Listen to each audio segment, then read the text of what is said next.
적었는지는 잘 안 나와 있어요. 근데 이 여호아하스가 왕이 되고 난 다음에 3개월 만에 애굽왕의 침략을 당해갖고 애굽왕 바론느그에 의해서 왕이 폐위가 됩니다. 그리고 애굽의 포로로 잡혀가 버려요. 그래서 그곳에서 죽음을 맞이하고 맙니다. 그래서 애굽은 유다의 전쟁 배상금을 요구하는 그런 과정이다. 34절에서 37절을 보면 애굽왕 바론느그가 엘리야김의 이름을 여호야김으로 바꾸고 왕으로 삼게 됩니다. 요시 왕이 죽고 여호아하스가 왕이 됐지만 3개월 만에 애굽 왕에 의해서 포로로 잡혀가고 유다는 애굽의 속국이 되고, 그래서 이제 애굽 왕이 유다를 통치하게 되는데 여호아하스 왕 대신에 엘리야김을 이름을 바꿔서 여호야김으로 바꾸고 왕으로 삼습니다. 그래서 여호야김 왕은 바로에게 줄 은과 금을 마련하기 위해서 백성에게 세금을 징수하며 선조왕이었던 요시아와 달리 여호와보색에 악행을 합니다. 자, 요시아의 아주 깨끗한 종교개혁 이후에 그 다음에 여호아하스가 왕이 됐습니다. 여호아하스는 네 번째 아들이에요. 그런데 3개월 만에 애굽 왕에 의해서 폐위가 되고 애굽의 포로로 잡혀가고, 또 애굽이 이제 유다를 통치를 하게 되면서 역시 요시아의 아들 중에 엘리야김이 있는데 이 엘리야김을 여호야김으로 이름을 바꾸고 왕을 세웁니다. 그런 과정에서 이제 애굽이 남유다에 세금을 징수를 하게 돼요. 왜 세금을 징수를 왜 그래야 하게 되냐면 자기들이 바벨론과 전쟁을 했을 때 굉장히 패하면서 엄청난 피해를 보고, 또 유다를 침략했을 때 그냥 자기들도 피해를 많이 받잖아요. 그래서 전쟁에 대한 배상금을 내놔라 하고, 우리도 그랬잖아요. 우리 조선시대 때 일본 놈들이 우리를 침략해놓고 우리에게 배상금을, 세금을 징수해가지고 얼마나 많이 착취를 해갔습니까? 네. 전쟁이 일어나면 이게 참 정말 천차만 것 같습니다. 자, 그래서 그런 내용을 보면은 요시아의 종교개혁에도 불구하고 그 요시아의 아들들은 하나님을 저버리고 악행을 저지릅니다.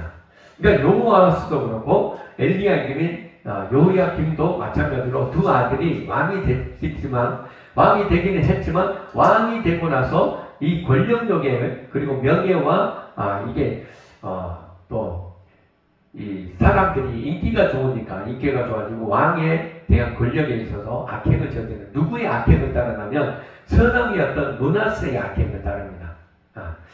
아버지는 요시아잖아요. 그러니까 요시아의 신앙을 따르면 얼마나 좋아요. 근데 요시아의 신앙을 따르지 않고 그 선조 왕이었던 므낫세의 악행을 따르는, 그래서 하나님이 약속하신 대로 므낫세 왕 때 악행을 저지름으로 해서 이스라엘 백성들까지 범죄를 하겠잖아요. 그로 인해서 하나님이 므낫세의 후손들을 심판하겠다고 저주를 내렸잖아요. 그 저주가 지금 언제 이루어지고 있냐면 요시아 때는 종교개혁 때문에 이루어지지 않았지만 요시아의 아들들을 통해서 여호아스하고 그 다음에 여호야김 왕들의 악행을 통해서 남유다가 이제 완전히 거의 멸망당하는 시점에 다가오게 됩니다. 그 멸망하게 되는 나라가 멸망을 일으키고 있는 나라가 바벨론입니다. 바벨론이 이 여호아하스하고 여호야김 왕 때부터 이제 남유다를 자꾸 침략을 하면서 아주 그냥 계속 멸망의 길로 빠져가게 만든, 그 가운데 애굽이 계속 개입을 하고 있는 거예요. 애굽이. 근데 애굽은 지금 당시 상황을 본다면 애굽은 바벨론이라든가 아수르라는 나라에 의해서 점점 국력이 약화돼가고, 국가가 점점 폐쇄돼가고 있는 그런 상태예요. 그럼에도 불구하고 이 남유다 왕들은 과거의 애굽의 그런 강대국의 시절에 그런 입장을 이해하고 계속해서 애굽의 도움을 받으려고 하지만 지금 애굽이 쇠퇴하고 있는 그런 상황이 있었기 때문에 도움을 받지 못하는 그런 상황. 오히려 애굽에 침략을 당해가지고 더 예전에 400년 전에 400년 압제를 당했던 그 시절로 다시 지금 돌아가 버린 거예요. 네, 그게 바로 므낫세 왕에게 하나님이 언약하시고 예언하셨던 심판이 지금 이루어지고 있다라는 거예요. 자, 그러면 한번 읽어봅시다. 시작. 인간은 한치 앞을 내다볼 수 없는 삶을 산다라는 거죠. 그래서 조금 더 이제 본문 말씀을 살펴보면 여호와스는 왕이 됐지만 요 아버지 요시야 왕의 넷째 아들이에요. 근데 오늘 본문을 읽으면서 보면은 왜 넷째 아들이 왕이 됐는지는 몰라. 네, 그냥 이스라엘 백성들이, 유다 백성들이 요시야의 아들, 넷째 아들 여호와스를 왕으로 세운 것 뿐이다 라고 되어 있어요. 그래서 분명히 형들도 있었는데 희한하게 여호와스가 왕이 된 거예요. 한번 생각해 보세요. 그 다음에 이때 여호와스가 왕이 됐는데 나이가 몇 살이었어요? 23이었습니다. 아주 젊은 나이도. 그러면 23살 때 왕이 됐으니까 앞으로 왕의 정치를 할 기간이 얼마나 주구장창하잖아요. 예, 얼마든지 장기적인 집권 정치를 할 수가 있었잖아요. 근데 어떻게 했어요? 3개월 만에 폐위가 되버려요. 애굽 왕을 통해서 폐위가 되버리고 오히려 애굽의 포로로 잡혀가는 거예요. 참 희한한 얘기죠. 그래서 이런 말씀들을 볼 때 우리가 한번 따라합시다. 한치 앞을 내다볼 수 없는 그런 삶을 살고 있습니다. 할렐루야. 예, 많은 사람들은 그런 이야기를 하죠. 마치 시간의 주인인 듯이 시간은 충분히 많다. 내일 해도 돼. 다음에 하면 되지. 그런 이야기들을 많이 하잖아요. 그런데 결코 오늘 본문 말씀을 통해서 본다면 그렇지는 않다라는 거죠. 예, 역시 시간의 주권은 누구에게 있어요? 하나님께 있는 것이.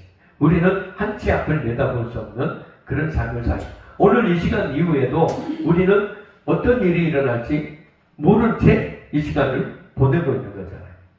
역시 여호와스 왕을 보십시오. 생각이나 했겠습니까? 자기는 원래 넷째 아들이니까 나는 왕의 자격도 없어. 그러고 있는데 갑자기 유다 백성들이 왕으로 세워버려요.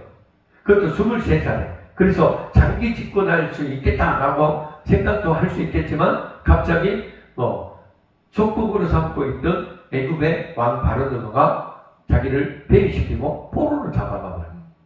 참 누가 예측이나 했겠어요? 본인도 마찬가지로 이런 생각이나 했겠습니까? 유다 백성들도 마찬가지로 어떻게 이런 일이 있을 수 있습니까? 라고 이런 말씀을 볼 때 우리가 우리에게 주어진 시간을 어떻게 선용을 해야 되는지 아주 중요한 교훈의 말씀들을 살펴보고 있습니다. 사도행전 1장 7절에는 이렇게 말합니다. 다 같이 읽어보죠. 시작. 때와 기한은 아버지께서 자기의 권한에 두셨다. 할렐루야. 우리가 시간의 주인이 아니에요. 우리에게 주어진 시간의 주인은 누구예요? 하나님이다.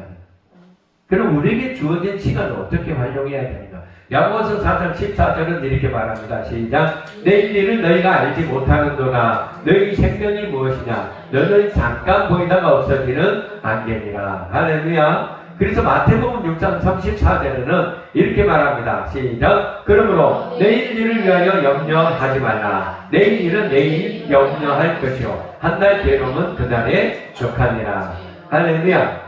무슨 말이에요? 오늘 이 시간이 최고의 시간이고 오늘 주어진 시간을 최고로 선용해야 된다.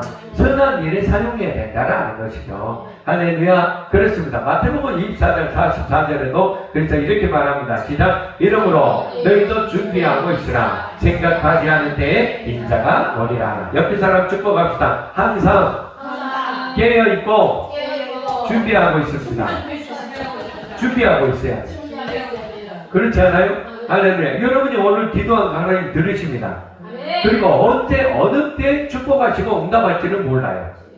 하나님의 때에 축복해 주시고 하나님의 때에 응답하고 계시단 말이에요. 근데 우리가 준비하고 있어야 돼요. 아까 우리 사모님도 기도할 때 그런 이야기를 했잖아요. 우리가 준비하지 않는 상태에서 하나님이 축복하실 수는 없다는 거예요. 우리가 감당할 준비가 안 돼 있는데 축복해주고 응답해 주실 수는 없다라는 거예요.